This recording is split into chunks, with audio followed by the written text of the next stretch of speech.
Pemirsa, pemerintah melarang impor baju bekas karena berpotensi mematikan industri dalam negeri. Dan untuk pembahasnya kita akan segera bergabung bersama Deputi Bidang Usaha Kecil dan Menengah Kementerian Koperasi dan Usaha Kecil Menengah Kemenkop UKM, Bapak Hanung Harimba Rahman dan Direktur Selius Bima Yudhistira. Selamat malam Pak Hanung, selamat malam Mas Bima. Selamat malam.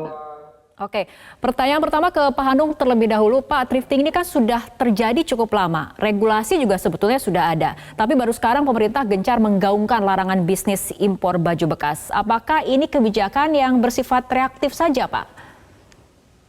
Oh, jadi sebenarnya upaya untuk menangani impor barang bekas ini sudah lama dilakukan.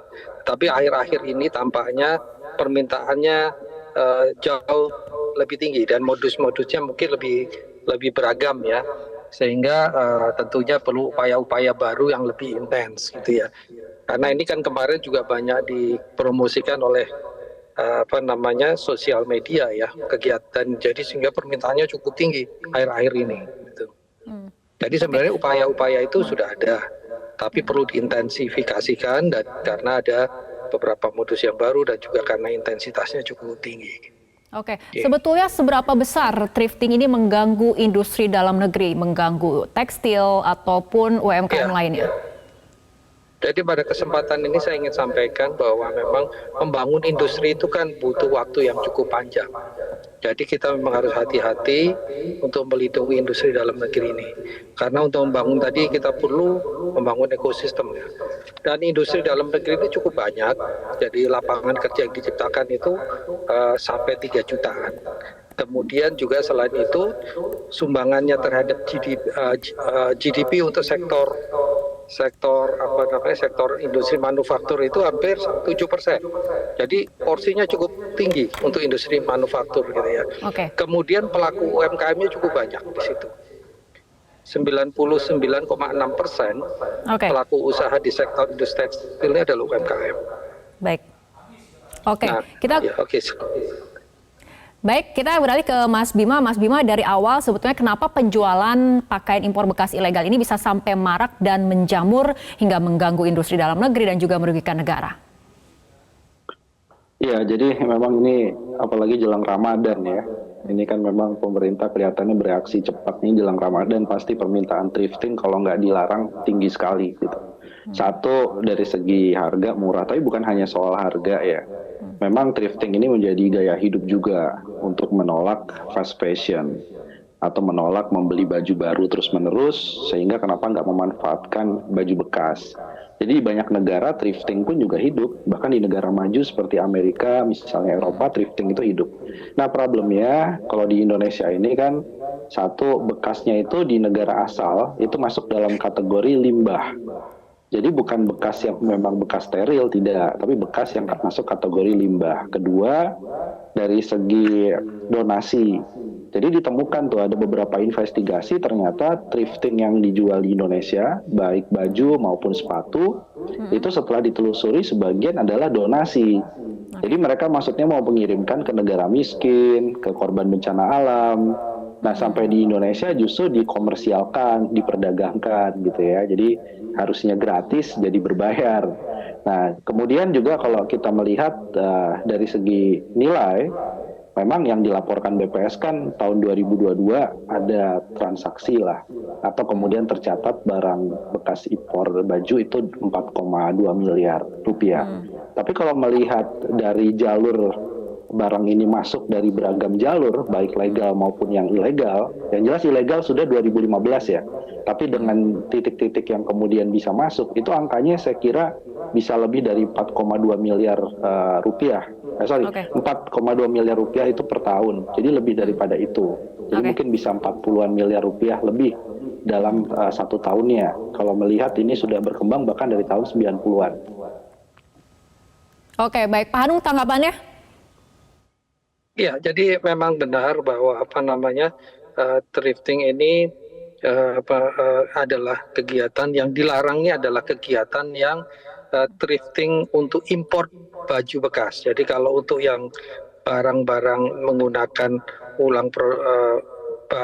barang-barang dalam negeri itu tidak ada masalah gitu ya. Oke. Dan Pak Anu, apa tapi betul, namanya, halo, baik, baik. Pak Anu, tapi betul sumber dari impor baju bekas ini ada yang kemudian dianggap limbah dari negara asalnya dan kemudian ada merupakan seharusnya donasi seperti itu. iya betul betul. Jadi bahkan berdasarkan tulisan yang disampaikan apa namanya dari Greenpeace itu mereka memperingatkan bahwa kegiatan-kegiatan seperti ini nih berpotensi untuk punya dampak serius terhadap lingkungan gitu ya, dampak lingkungan terutama karena limbahnya tadi. Oke, tapi sebetulnya selama ini apakah sudah ada tindakan tegas yang diambil oleh pemerintah sehingga untuk mencegah merebaknya penjualan pakaian impor bekas ilegal ini? Jadi beberapa hari ini kan kita bisa lihat ada beberapa langkah-langkah yang langsung dilakukan oleh Kementerian Perdagangan bersama-sama dengan Barreskrim ya untuk melakukan tindakan-tindakan dan sekaligus pemusnahan terhadap barang-barang tersebut. Jadi akhir-akhir ini cukup intens tindakan-tindakan untuk apa namanya penanganan hal-hal ini. Mudah-mudahan ini bisa segera mengurangi maraknya kegiatan yang selama ini yang saat ini masih terjadi. Oke, selain kemudian pemerintah melarang dan kemudian gencar menggaungkan larangan terhadap thrifting, sebetulnya apa upaya juga yang disiapkan untuk meningkatkan kualitas pakaian jadi lokal, pendampingan produksi dan pemasaran yang lebih serius. Nah ini kita akan bahas, tapi kita ikuti jeda berikut terlebih dahulu. Pemirsa, kita lanjutkan kembali perbincangan. Pak Hanung, selain pemerintah kemudian gencar melakukan larangan terhadap thrifting. Nah, tapi kemudian bagaimana keseriusan komitmen dari pemerintah pusat ataupun daerah untuk meningkatkan kualitas pakaian jadi lokal, pendampingan produksi, hingga pemasaran yang lebih serius? Iya, jadi kami mengadakan beberapa kegiatan. Yang pertama ini adalah membuka pasar dalam negeri ya. Kalau produk-produk UMKM kita sebenarnya sudah cukup banyak yang cukup baik. Nah ini perlu kita perkenalkan di masyarakat dan untuk ada melalui gerakan Bangga Buatan Indonesia yang selalu diadakan setiap bulan di setiap provinsi bergantian. Kemudian ada kebijakan juga afirmatif kita untuk 40% belanja barang jasa pemerintah ini yang dibutuhkan untuk untuk dibelanjakan pada produk-produk UMKM. Salah satunya tentunya produk-produk di fashion. Kemudian padi BUMN ya, itu salah satunya untuk belanja BUMN. Itu kemarin tahun lalu cukup besar juga, transaksinya ada 22 triliun. Nah, pembinaan juga kita lakukan melalui beberapa Center of Excellence, inkubator dan sebagainya yang dilakukan oleh Smesco, Bank Indonesia, BUMN dan kementerian atau lembaga lainnya. Nah, ini kita lakukan beberapa fasilitasi, kita latih juga, kita berikan bimbingan dan juga kita ikutkan mereka dalam pameran dalam dan luar negeri. Selain itu juga kita kembangkan beberapa rumah untuk display produk-produk UMKM kita. Misalnya contoh di Sarinah. Nah ini untuk membangkitkan kepercayaan masyarakat terhadap kualitas produk-produk kita yang cukup bagus. Di M Block, Post Block, Hallway, Pasar Kosambi, dan beberapa rumah BUMN, tempat-tempat untuk Pina. Kemudian ya selain itu kita kembangkan juga klaster-klaster. Antara lain kita bangunkan rumah produksi. Jadi tempat UMKM kita ini bisa memproduksi barang-barangnya untuk membantu mereka meningkatkan kualitas produksinya. Nah, ini salah satunya kita kembangkan di Garut untuk produk-produk kulit. Kemudian kita juga menyelenggarakan ya. Oke Pak Anung, kita ke Mas Bima terlebih dahulu. Mas Bima, artinya menurut Anda tepatkah langkah pemerintah ini memberantas thrifting dan upaya-upaya yang menyertai pemerintah tidak hanya kemudian melarang thrifting tapi juga upaya-upaya lainnya. Apakah menurut Anda ini sudah tepat, Mas Bima? Ya, dari dulu sudah ada saya kira ya upaya untuk peningkatan produksi lokal, kapasitas produksi. Kemudian juga sekarang banyak lokal brand yang promosinya cukup bagus di media sosial. Tapi tetap saja ini harus dipisah karena masalah soal barang thrifting yang bekas itu sudah jelas-jelas dilarang dari 2015 ya tegaskan. Bahkan kalau kita cari nih hari ini cari di marketplace yang besar itu kalau klik thrifting atau pre-love impor masih banyak beredar tuh. Jadi belum ada ketegasan juga sebenarnya dari sisi hilirnya ya. Hulunya mungkin ada aksi-aksi tapi di hilirnya itu masih banyak ditemukan produk-produk thrifting bekas.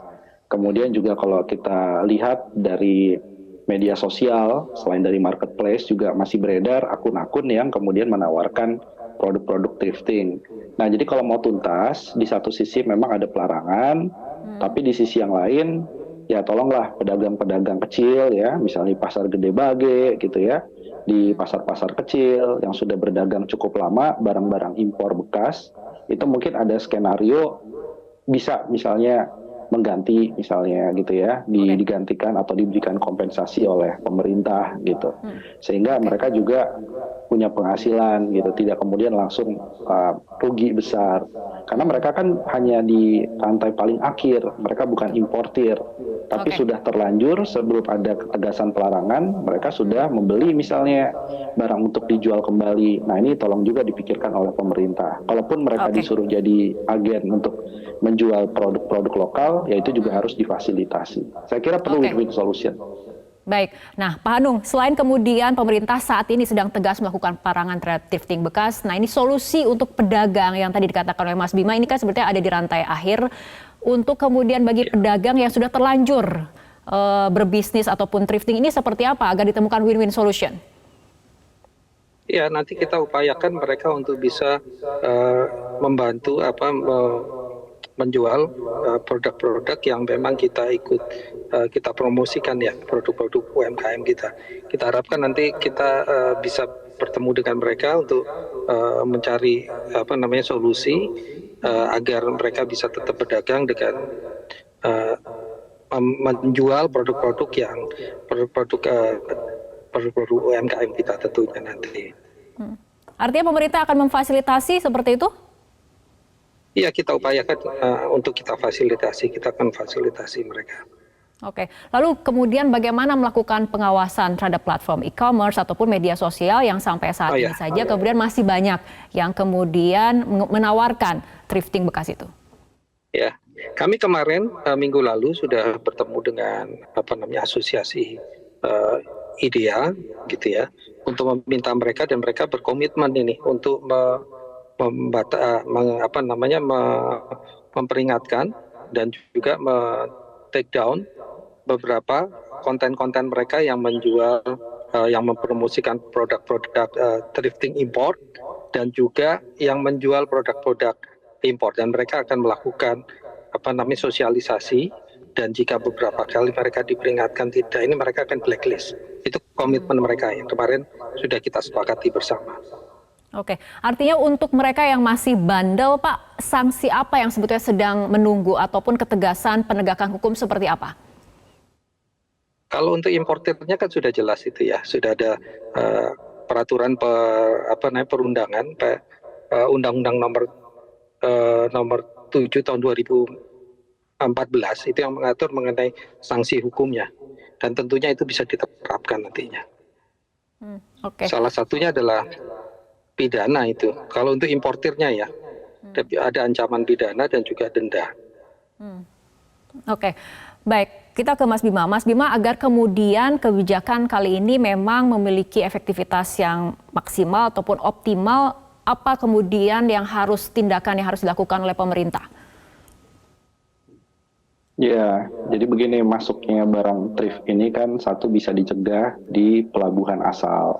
Jadi memang harus berkoordinasi juga dengan aparat penegak hukum, bea cukai. Kalau barangnya dari Jepang ya berarti ya pemerintahan Jepang harus diajak bicara juga. Kalau barangnya kemudian dari Singapura, hubnya itu juga harus diajak bicara juga. Ya, untuk mencegah, dan juga di Indonesia sendiri masih banyak itu pelabuhan-pelabuhan tikus ya, jalur-jalur yang masih ilegal, katakanlah begitu, di luar pengawasan bea cukai. Ini kan jadi pelajaran. Ini baru baju bekas.